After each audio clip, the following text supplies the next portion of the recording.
This message comes from Instacart. Instacart makes grocery shopping easier. And just because you're not doing the shopping yourself doesn't mean you don't care how it's done. With Instacart Shopper Notes, you can add details about what you want right in the app, like extra crispy rotisserie chicken or lettuce you'd pick yourself. Just leave a note so your shopper can get it right without having to ask. Download the Instacart app and shop today. What's good, y'all? You're listening to Code Switch from NPR. I'm Gene Demby. And I'm Jasmine Garsd. So, Jasmine, you've been on the show before. Listeners have heard you probably a lot. You are one of NPR's immigration correspondents. Yeah, so our beats definitely overlap quite a bit. Just a little. Jazz took us, the Code Switch crew, to this busy park in Queens that was a haven for immigrants in New York City. She's a reporter on Venezuelan migrants who've been trying to navigate immigration crackdowns in the United States. But Jasmine is also a big soccer/football head. She was the host of the podcast La Última Copa, The Last Cup. It was so good. It was a miniseries that she did 4 years ago because we all thought that was going to be Lionel Messi's last World Cup. He really messed me up with the title. He should have consulted with me. It wasn't like the maybe last or the almost last. You were the absolutely last World Cup. But it all worked out, narratively for y'all. He ended up winning the World Cup. What are the chances that y'all, started reporting it out? And what a nice little satisfying real-life story. Lionel Messi's obviously still around. He's up for the Golden Boot for scoring the most goals in this year's World Cup. Jasmine, you are Argentine-American. How are you feeling? Are you amped? Right now, for this assignment, NPR has made me the World Cup reporter. And It's been a really cool opportunity. What I'm going to say now is going to sound like, don't play with me. But, it has been a really cool opportunity to take my fan hat off and get really excited about football and watch, extraordinary teams and get super excited. When you're a fan, you're really just kind of watching your team. Right. And I've gotten a chance to hang out with almost every fandom and to watch almost every game. I've also woken up in the middle of the night in Philadelphia and wondered where I am and thought I'll never know again. Sounds like my 20s. Where have you been? Where have you been traveling for your reporting? Okay, Miami, Philadelphia, Boston, New Jersey. I had a crazy idea that I was going to watch France play in New Orleans in the French Quarter, so I did that. Oh my gosh. Houston. It all starts to blur after a while. Yeah, for sure. It's been a crazy couple of weeks for you. Okay. So, because I'm so glad you're here, and I'm so glad you've been sort of doing this tour of football/soccer in America, because I've wanted to chop it up with you so badly about everything going on. Because, listener, even if you've only caught glimpses of this World Cup, you have peeped how it's this, carnival of football and nationalism. And, sometimes it's just fun, right? Sometimes, when fans rowing for Norway, right, doing that little sort of Viking boat row. Or, that dude from the DR Congo who would go to the matches dressed up as Patrice Lumumba, and he would stand with his hand in the air for the entire match like a complete statue. Just the logistics of that are crazy. But race and class and identity always seem to be right there on the surface at the World Cup every 4 years. Maybe more so than any other sporting event. Everything from, some European countries, quadrennial reckoning with just how brown their national teams are. This year we saw the introduction of a red card for covering your mouth because the assumption is you might have said something discriminatory or racist because, racist abuse during European soccer and football matches is unfortunately not uncommon at all. Questions about who can afford to play soccer in the U.S., whose visa gets approved to come to the U.S., Yeah. The cost of tickets for this World Cup. I mean, it's all race, class, and identity all the way down, I think it's really become a symbol to me of the K-shaped economy. Huh. I'm interviewing people who tell me they spent at minimum $10,000 on this, on these tickets. Oh, yeah. Ooh. Yeah. No, I'm just so glad to be here. I'm really looking forward to talking to someone who loves and knows football. I've been following your rants on Threads. But also, there have been a lot of moments in this World Cup where the displays of nationalism have been in full force. And, you know, there's just so much to talk about. Yeah. Oh my God. I'm so glad that you were here to talk to us about all this juicy, messy, janky stuff. No pun intended. Yeah. Oh, I see what you did there, messy. I see. Things are about to get messy.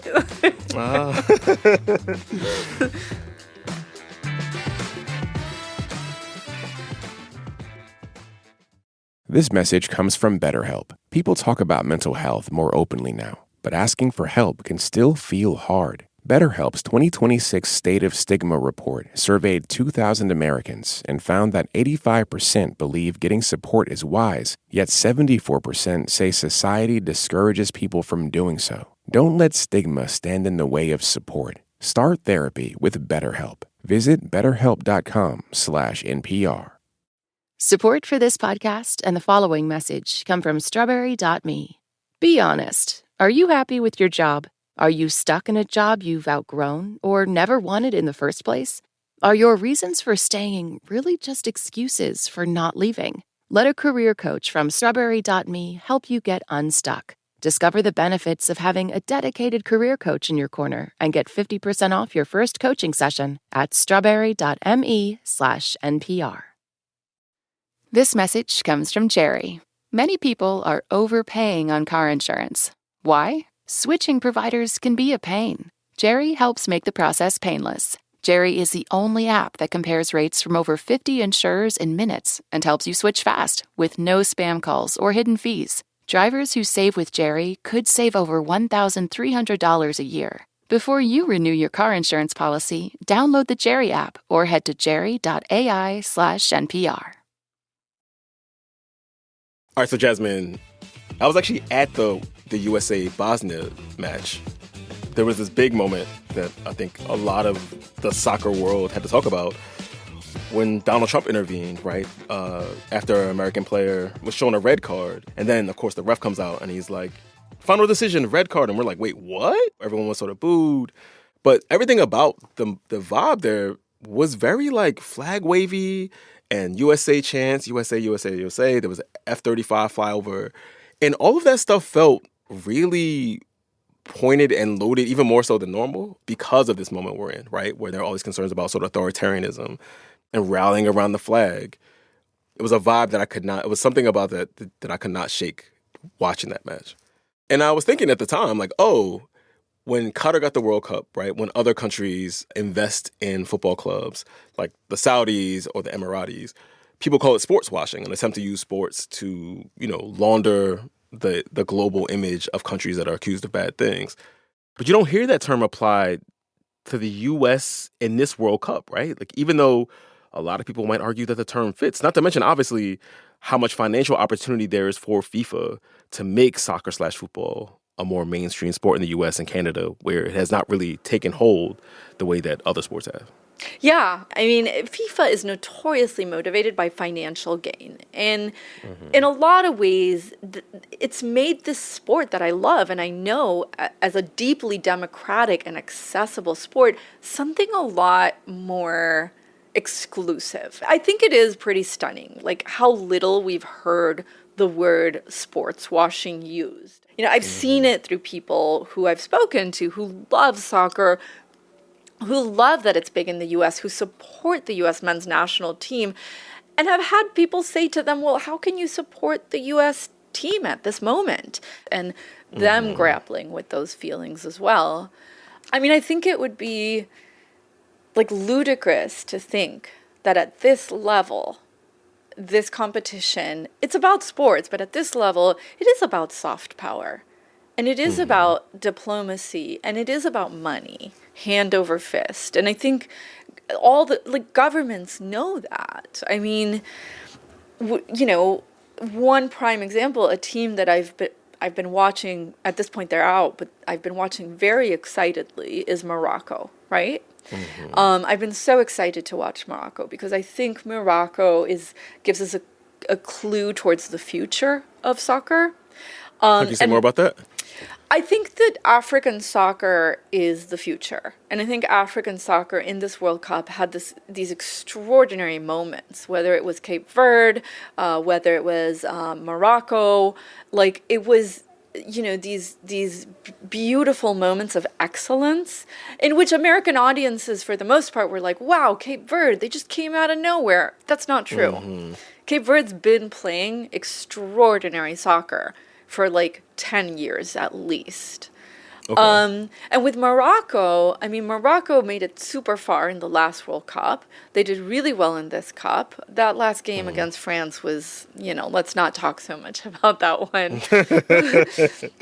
But Morocco's government has made a really concerted effort to invest money in their team as a soft power project. And they have built a facility and equipment and an academy that rivals France.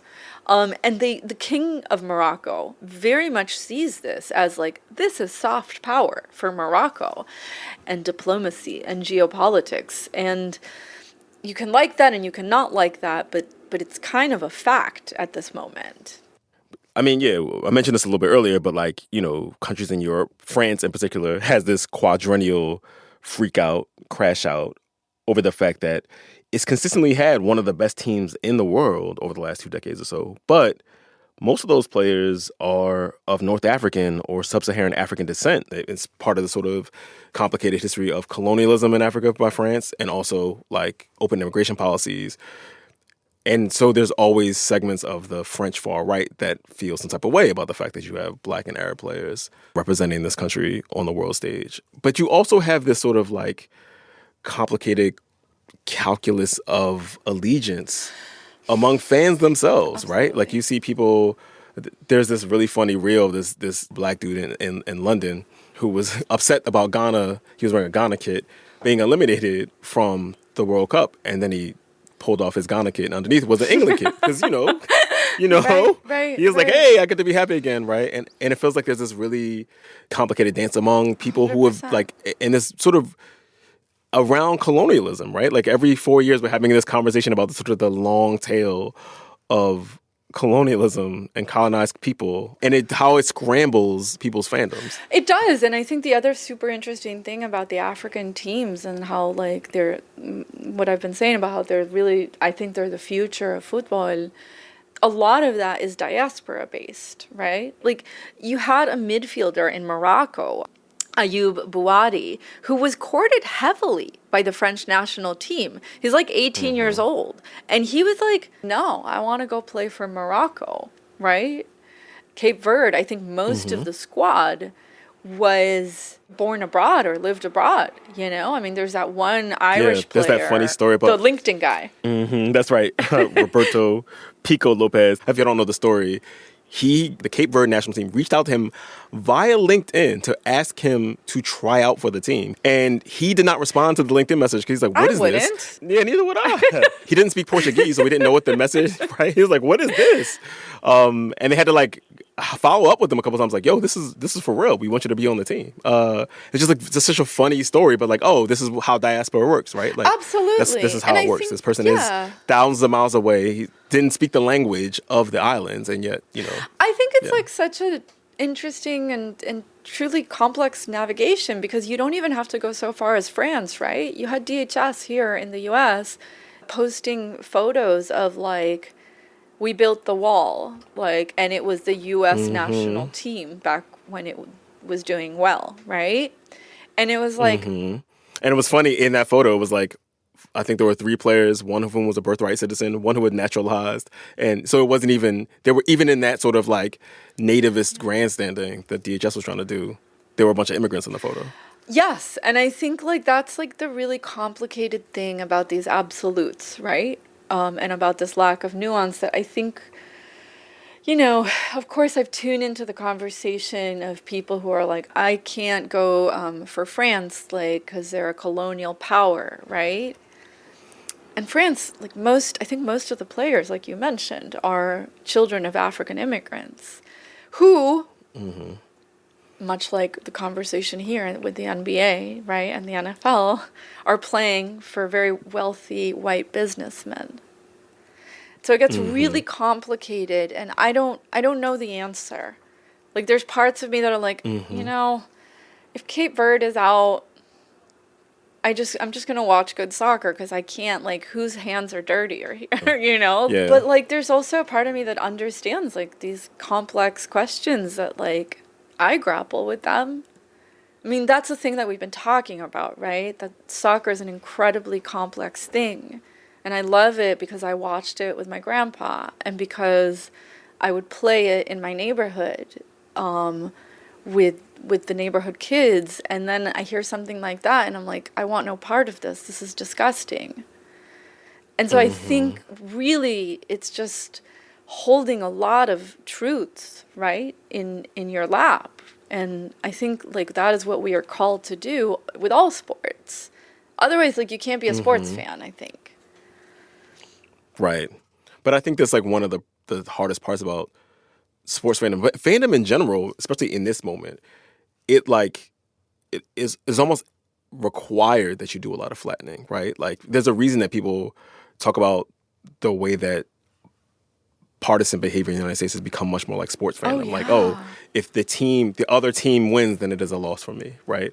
This very zero-sum sort of thinking about allegiances and our identities. It's so cool that you said that. And it's so funny that you brought up the political thing, because there's been times in the soccer stadiums during this World Cup where I did have this feeling of, this feels like a political rally. I don't know. It's almost like a fervor, you know, and it becomes hard to control and to tame and to talk to.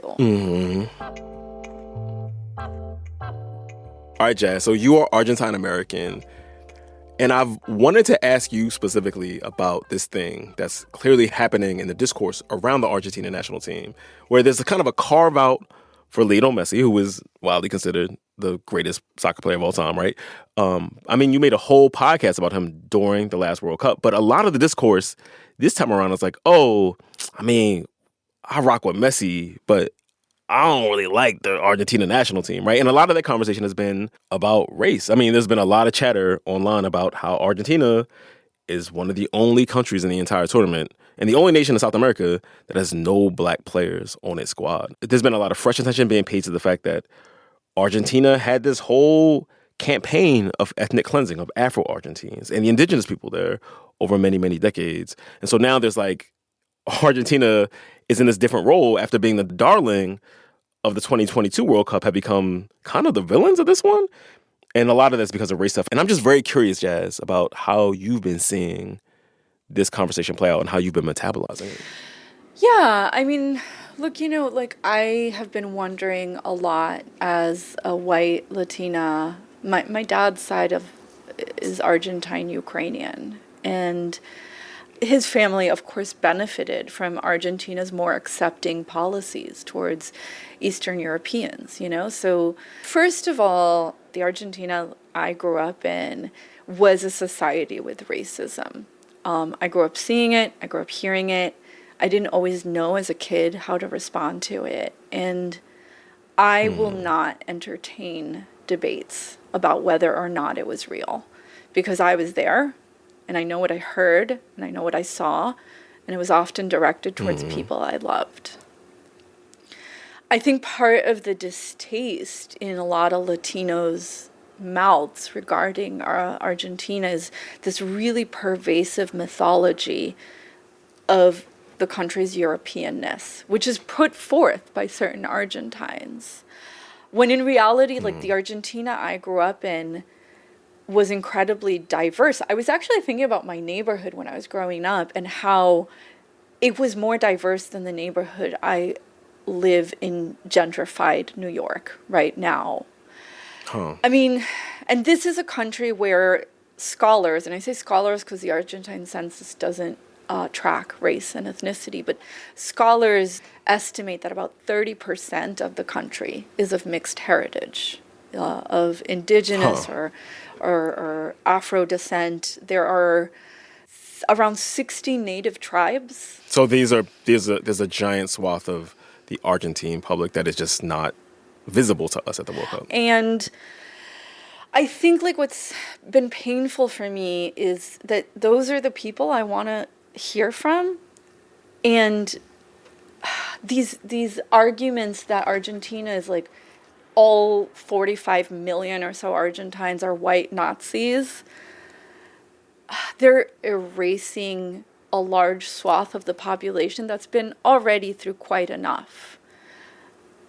And I think, to me, like, this is what an extraordinary moment to not play into this, like, narrative that the far Argentine right has of Europeanness.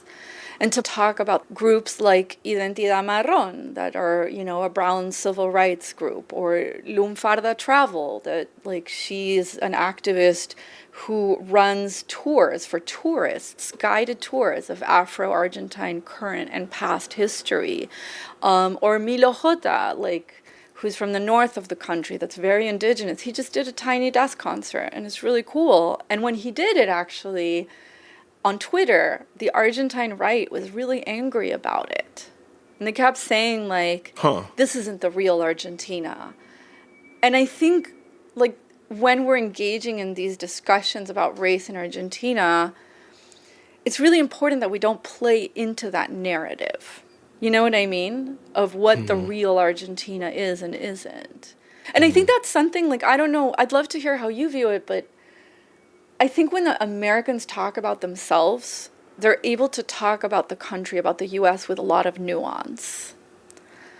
But when they talk about other countries, there's a flattening that happens. I'm curious about why you think that this taste for Argentina, why that's sticking this time. Well, I think social media has, like, amplified it a lot. And I think also, like, you know, I think, like, when Messi played in his last cup, there was a lot of grace given to, this was supposed to be his last dance. And oh my God, he had never won a cup. How crazy. But I think now people are a little like, wait, you're back. You're back for more. And I think, like, it's a conversation that has always been bubbling, and it does bubble up every World Cup. But I think it's gotten a little bit more intensified, in part because, like, it's gotten more intensified on social media, you know? And I think that plays a big part of it. I think people perceive, and sometimes correctly so, that FIFA protects its stars. FIFA protects its stars. FIFA protects its moneymakers. People pay a lot of money to see Kylian Mbappé, to see Lionel Messi, to see Cristiano Ronaldo.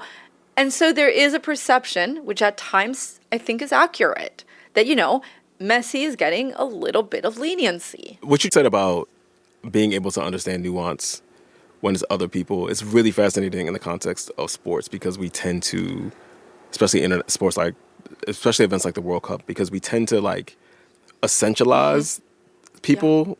We tend to say, this team plays this way because Germans are this way, right? Germans play a very sort of, they're very methodical people who care about detail, right? And so they play this way. And Brazilians are very joyful people who love life, and so they play this way. But, like, the way that you tell the stories of the rise of, you know, of a specific national team, just the players on this team, comes through the lens of sort of our ideas about who these people are. So you've been following Argentina, the national team, for, I'm assuming, most of your life. To your knowledge, has there ever been a black player, an Afro-Argentine player, on the squad? This is not a national team that's known for being diverse, especially compared to other teams. I think it's important to note there always have been brown players, like people of mixed with indigenous descent, but there have not been a lot of black players on the squad at all. Now, Gina, I told you earlier that my dad has, like, this encyclopedic knowledge of football. Something I think would tickle you is that he talks about going to, like, rickety old sports fields and watching a kid named Maradona who had just started to play. So Diego Maradona, for y'all who don't know, is, like, one of the greatest players of all time. Some people consider him the greatest of all time.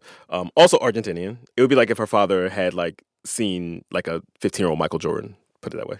Yes, he's one of the legends of soccer. And we talked about this on the last cup. You know, when I was a kid, Maradona was spoken about by fans and detractors in very racialized language. He identified publicly as of indigenous descent, of Guarani descent. But a few years ago, researchers did a study of Maradona's lineage, right? And found that he was descended of a black slave in the north of the country who obtained his freedom by joining the Argentine army. And that man's name was Luis Maradona, Luis with a Z. Yeah, it's an extraordinary genealogical project. And what I want to make clear here is I'm not trying to redeem Argentina's lack of diversity. What I'm talking about here is an example, a clear example of historical erasure. And the fact that I didn't know about that was by design. And my dad mentioned several local players, but specifically, he talked to me about being a kid and admiring this guy called José Ramos Delgado, who was a famous defender who played for River Plate and who repped Argentina in 58 and in 62 in the World Cups. And super interesting fact, José Ramos Delgado was of Cape Verdean descent. It's a really cool rabbit hole I went down during this World Cup in which I started to read about this sizable Cape Verdean migration to Argentina, which happened in several waves in the 20s and after World War II, and how several soccer players in the national leagues, including Ayrton Costa, who's on my team currently on Boca Juniors, are of Cape Verdean descent. And I also want to shout out to Kiki Ramos, who's a Haitian-Argentine player who just got called up to the under-17 national squad. People are talking about him as just this super talented young kid who, if he continues on the U17 pipeline, he could become one of the few black players to join the national squad. And, as I'm doing all this and as I'm doing the last cup, and I can't help but think there's something really important about talking about this history and about sharing about José Ramos Delgado and about Ayrton Costa and about the Cape Verdean story. It feels like such a great opportunity right now to do that, to elevate those stories.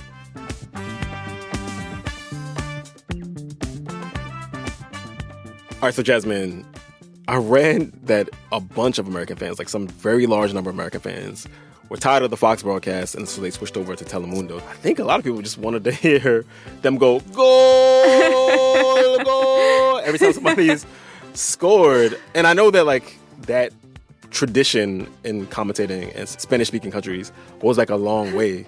It goes back to, the 40s, but it became famous in the 1990s, especially when soccer started being carried internationally around the world. Americans were getting their first exposure to Spanish language soccer coverage. But do you want to have a goal off right now? I don't know what my breath control is like, but I feel like... Okay, wait, let me unbutton my pants, because I gotta, leave room for my diaphragm. Okay, all right, we're going to see who can do this the longest. Are you challenging me, sir? Yeah, let's do it. Okay. Let's do it. Okay. All right, 3, 2, 1. Go! Go!